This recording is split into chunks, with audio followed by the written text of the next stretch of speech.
Welcome back to Sissy Maya. Make sure to subscribe to our channel to never miss an update. Additionally, consider subscribing to my Patreon to get access to these features, and much more. Well, hello there, my wife's voice came from the door, sounding a mix of surprise and perhaps a touch of amusement. It wasn't hard to understand why she had just walked in on me carefully applying the second coat of red polish to my nails. Now, it's not that unusual for a man to care for his nails, but the fact that I was doing this while wearing black lace panties, a garter belt, fishnet stockings, and artificial nails might have raised a few eyebrows. "Ah, I suppose I owe you an explanation," I murmured. "I'm sure it'll be a good one," she replied with a grin. "But that'll have to wait. I'm going to make tea and get comfy. This looks like it'll take a while." As she headed downstairs, she called out, "Want some tea?" with a playful giggle. This was shaping up to be an interesting evening. Emma was supposed to be in Los Angeles for the weekend visiting her aunt. I had imagined a quiet few days to embrace my feminine side, Julia. I dropped Emma off at the airport, kissed her goodbye, and then told my regular self, Ron, that he was free for the weekend. I'd spent Friday night indulging in new purchases, a lace bra, a garter belt, black fishnet stockings with lace tops, and a new perfume called Hidden Passion. I had no plans to go out. I wasn't the type to dress for anyone else. I'm not interested in doing it for attention, I just enjoy the sensation of stockings on my skin, the fragrance of perfume, and the weight of earrings. It's a personal thing, and not something I'd ever shared with anyone, least of all Emma. As I heard Emma return upstairs with 2 cups of chamomile tea, both sweetened with cream, she sat down beside me and asked, "So, where do we start?" She seemed more curious than upset, which was a relief. "How far back would you like to go?" I asked. "As far as you're willing to discuss," she replied. "I was planning a surprise for us, but it looks like you've been planning your own surprise too." I felt caught off guard. "So, the trip to LA was just a cover for you to get me alone for a weekend?" I stammered. "Exactly," she said, a smirk playing on her lips. "Now, let's hear your side of the story. I want to know all the details, the what, why, when, how, and especially the who." I suddenly felt like I'd been set up, as though she'd been expecting something like this. It seemed like I just needed the right moment to slip up. "Well, it started a few years ago," I began. "Remember that night we got caught in the rain in Carmel? It had been an unexpected downpour that ruined our evening and most of my clothes. I remember you weren't exactly thrilled about sleeping in my satin chemise," Emma interjected. "You said you felt silly." That night, she'd offered to share her mostly dry clothes with me. Since we were almost the same size, I ended up wearing something other than my damp cotton briefs. To my surprise, the satin was incredibly comfortable. I woke up the next morning with an unexpected and rather satisfying reaction. We ended up spending the morning together in a passionate embrace that left us both sore for days. After that, I hadn't thought much about wearing her clothes again, but fate had a funny way of stepping in.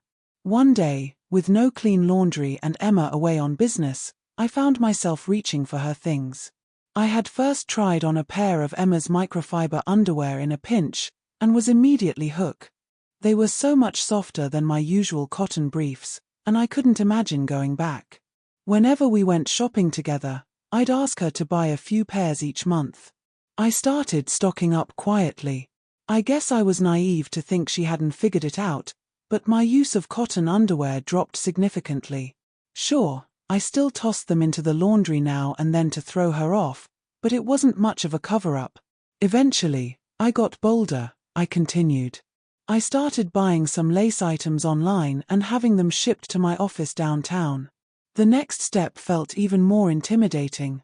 I bought my first bra. I was sure I was losing my mind. I didn't want you to find out. I thought you'd think I was gay and leave me. I felt the lump in my throat, and soon, tears welled up. Shame and fear overwhelmed me. I had never wanted to hurt our marriage, but I felt helpless. Emma watched me closely, her expression a mixture of surprise and something else, maybe understanding. Then she pulled me into a hug and gave me a smile, the most beautiful smile I'd seen since we'd been married. This was not the reaction I'd expected. "I've known for a while that something was going on," she said. "I just wasn't sure what it was. But now that I know, I think we can have some fun with it. I've always wanted a girlfriend to talk to, but none of my friends were the right fit. Joan's always complaining, Edna's too uptight, Kathy's childish, and Veronica's, well, weird. Now, I've got a girlfriend I really connect with, and I don't have to worry about her motives." I was stunned. Emma and I always loved doing things together. It seemed we were happiest when we shared time, just the two of us. "Now, let's get you cleaned up. We're going shopping," she announced. "Sweetheart, I've never been out as Julia before." "Julia?" she asked with a grin. "Is that what you call yourself when you're dressed up?" "Yeah, it's a bit silly," I replied. "No, I like it. It suits you much better than that bra, by the way. Would you mind going as Ron so we can buy some nice things for Julia?" she asked. "I'll change," I said quickly. "Leave the nails alone," Emma called after me. "You can wear those expensive Italian leather gloves I bought you. That way, your hard work won't go to waste." A few minutes later, we headed out to the outlet center, having measured and decided on sizes. It felt like a secret mission, moving from store to store, Emma sneaking me various garments to try on. We laughed and chatted about everything and nothing. We spent a little too much money, but had a blast. "I think a fashion show is in order," Emma said, grinning as we left with a beautiful pair of taupe leather pumps, brown leather pants, a matching leather skirt, silky opaque microfiber tights, brown satin lace panties and bra, a bone-colored slip and camisole set, and a gorgeous silk blouse with a fall-leaf print. "Do you mind sharing that blouse, Julia?" Emma asked as we walked to the car. "Not at all, darling. Good thing we're close in size," I replied. Emma wanted to make one last stop before heading home. "Where are we going?" I asked as we pulled into Monica's Secrets parking lot.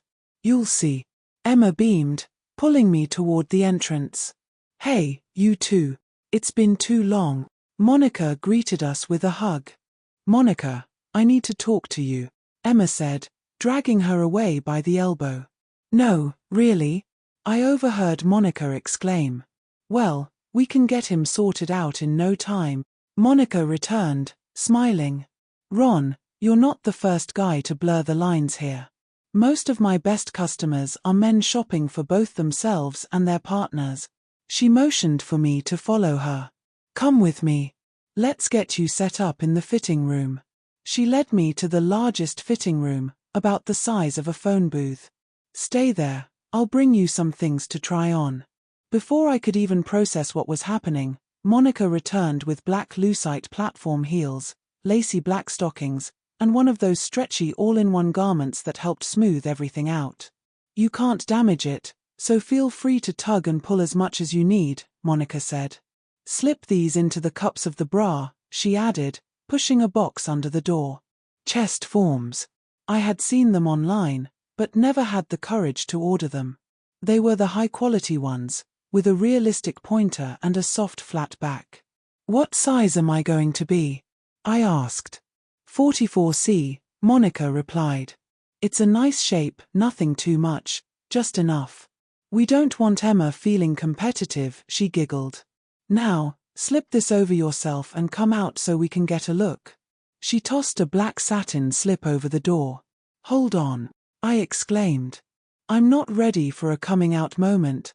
I'm already dying of embarrassment just being in here dressed like this. The shop is empty, and it's after hours, so the door is locked." "Relax," Monica said, trying to reassure me.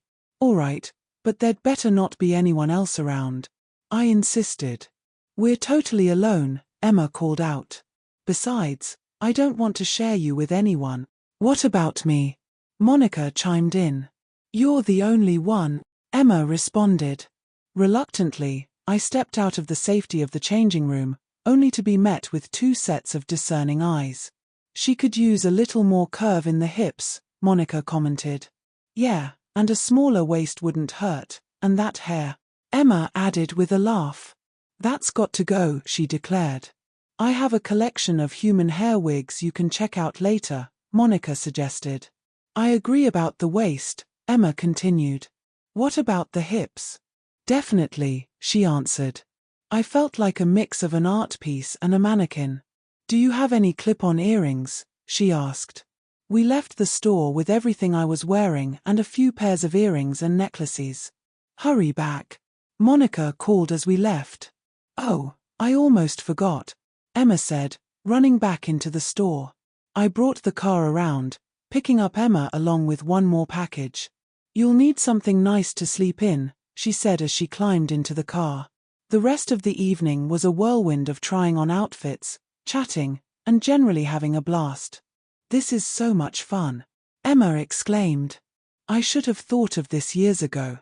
I wouldn't have been ready, I responded. This has only been the last couple of years. Maybe, Emma said. Or maybe we would have just figured it out sooner. I didn't care, what mattered was that I was dolled up and feeling beautiful.